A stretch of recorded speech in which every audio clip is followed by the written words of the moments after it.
Oi, meu nome é Arthur Henrique Azevedo Pimentel.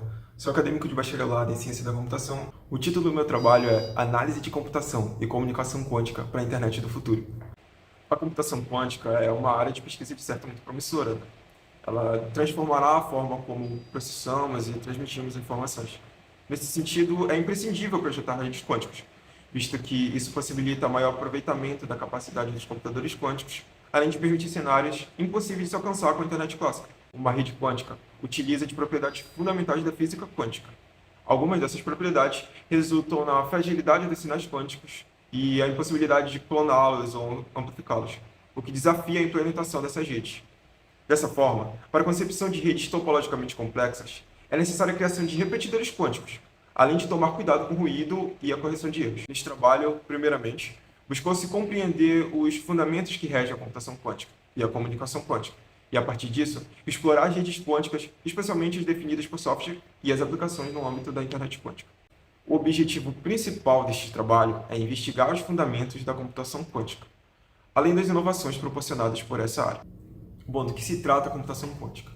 A computação quântica faz uso de propriedades da física quântica para realizar tarefas difíceis para a computação clássica. Um computador clássico realiza uma operação por vez, seguindo um processo sequencial de execução das instruções programadas. Isso gera algumas limitações que são impossíveis de se ultrapassar utilizando a mesma tecnologia. Já o computador quântico realiza várias operações simultâneas.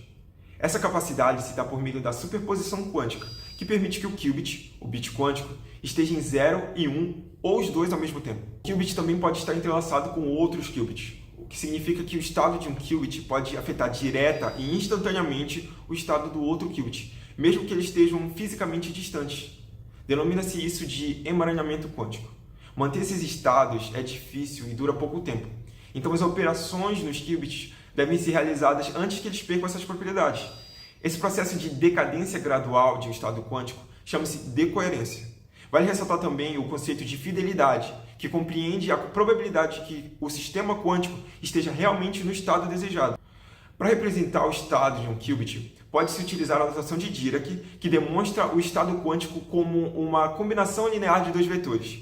O estado do qubit será baseado na probabilidade de cada estado possível que compõe esse estado. Alfa e beta são as amplitudes de probabilidade, e são elas que influenciam o resultado do estado quântico ao ser medido. Além dessa representação, a esfera de Bloch é uma alternativa que se mostra eficiente em determinados casos, como, por exemplo, quando se quer representar o estado de muitos qubits. Os estados são representados em qualquer ponto na superfície da esfera. O polo mais próximo do ponto é o estado em que o qubit se encontra. As portas-lógicas quânticas são blocos de construções básicos dos circuitos quânticos e funcionam de maneira similar às portas lógicas clássicas. No entanto, diferem em alguns pontos.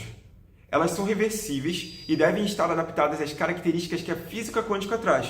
Ou seja, existem diversas operações quânticas executadas por portas lógicas quânticas que não têm uma equivalente tradicional. A porta de Hadamard, por exemplo, que é responsável por colocar um qubit em superposição. O algoritmo de Shor e o algoritmo de Grover são os algoritmos que mais se destacam na computação quântica. O algoritmo de Shor é o algoritmo quântico que permite fatorar números grandes em um tempo exponencialmente mais rápido do que os algoritmos clássicos conhecidos. Sob essa ótica, a relevância desse algoritmo está na área da criptografia atualmente usada na internet, que é baseada na dificuldade da computação tradicional em fatorar números grandes em um tempo razoável. Já o algoritmo de Grover é um algoritmo quântico que permite encontrar um item específico em uma lista não ordenada de n itens em um tempo proporcional à raiz quadrada de n, em contraste com o tempo proporcional a n em algoritmos clássicos. O algoritmo se mostra eficaz em aplicações de busca em grandes bases de dados. Um dos pilares da comunicação quântica é o teletransporte quântico, que por meio do emaranhamento envia o estado de um qubit para o outro sem movê-los fisicamente.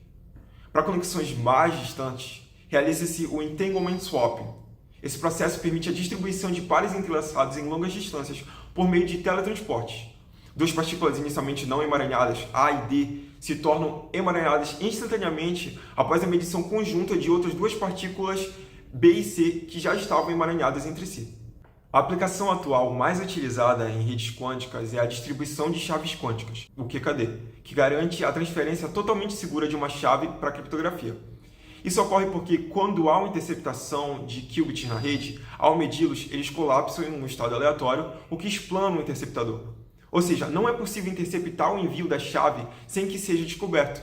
A internet quântica é uma aplicação da comunicação quântica que visa estabelecer uma rede de comunicação global mais segura, rápida e eficiente, utilizando essas propriedades da mecânica quântica. Cabe destacar que a internet quântica se mostra como uma complementar à internet clássica, e não como uma substituta. Podemos falar também das redes definidas por software, que têm maior escalabilidade, flexibilidade e são mais fáceis de gerenciar do que as redes tradicionais. Isso porque o plano de dados se encontra separado do plano de controle, permitindo que o controle da rede seja centralizado e programável. O plano de controle reside em um componente que chamamos de controlador. Como dito anteriormente, uma rede quântica necessita de repetidores quânticos, que devem ser capazes de realizar tarefas específicas das redes quânticas listadas ao lado. A estratégia SDN tem grande valia para redes quânticas, uma vez que o gerenciamento de rede é extremamente importante. Em outras palavras, o cuidado necessário nessas redes reivindica maior fiscalização, configuração e adaptabilidade, características notáveis em SDN. Um controlador para uma rede quântica facilitaria o supervisionamento das fidelidades dos canais entre os nós da rede, auxiliando na purificação desses canais quando necessário. Esse componente também ajudaria no controle do consumo de qubits, na criação dos estados entrelaçados entre os repetidores em detrimento da demanda.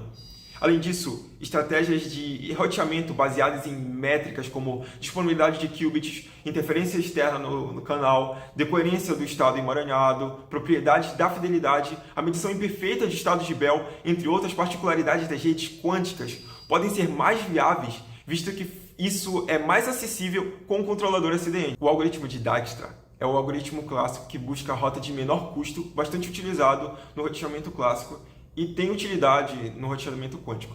No entanto, as propriedades do qubit e dos canais quânticos implicam em outras métricas além da distância para definir o algoritmo de roteamento quântico eficaz. A fidelidade do canal, por exemplo, pode ser uma dessas métricas. Dessa forma, é possível combinar as necessidades das redes quânticas com esse algoritmo para encontrar uma boa estratégia de roteamento quântico. Para ajudar na compreensão dos estudos das redes quânticas, realizou-se a investigação e desenvolvimento de códigos em linguagens de programação relacionadas com esse tipo de rede. Os frameworks Qiskit e QNetSim, ambos da linguagem Python, foram os mais pertinentes nesta pesquisa. Com Qiskit é possível criar circuitos quânticos baseados em um algoritmo qualquer.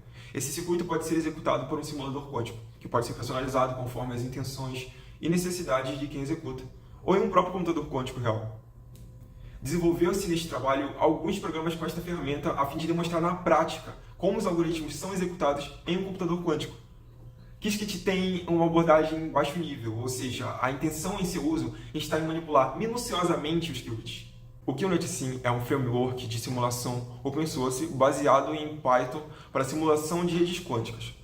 O intuito do simulador é permitir desenvolver e testar aplicações e protocolos projetados para redes quânticas na rede e camada de aplicação. É possível testar protocolos da rede quântica mais robustos, como o QKD. Desenvolveu-se com estes frameworks uma variedade de códigos abrangendo desde a criação de pequenos circuitos, como a criação de portas lógicas quânticas, até aplicações de rede mais robustas, como o QKD nas versões B92 e B84. Além disso, explorou-se exemplos diversos e realizou-se testes como a escalabilidade do QNetSim, por exemplo. Esses códigos estão disponíveis no site e no GitLab do projeto. Inclusive, a criação do site para a divulgação dos resultados deste projeto foi um passo crucial. Ele permitiu organizar de forma eficaz todo o nosso conteúdo, tornando mais acessível e compreensível para todos os interessados. Além disso, o GitLab desempenhou um papel fundamental, servindo como uma plataforma central para o gerenciamento de nossos códigos, documentação e colaboração da equipe. Juntos, o site e o GitLab simplificaram a disseminação dos nossos avanços e proporcionaram uma experiência mais fluente para aqueles que desejam explorar o nosso trabalho. É importante reconhecer que a internet quântica está em seus estágios iniciais de desenvolvimento. Nesse sentido, a falta de análogos clássicos para certas propriedades quânticas e suas limitações atuais de hardware são desafios a serem enfrentados.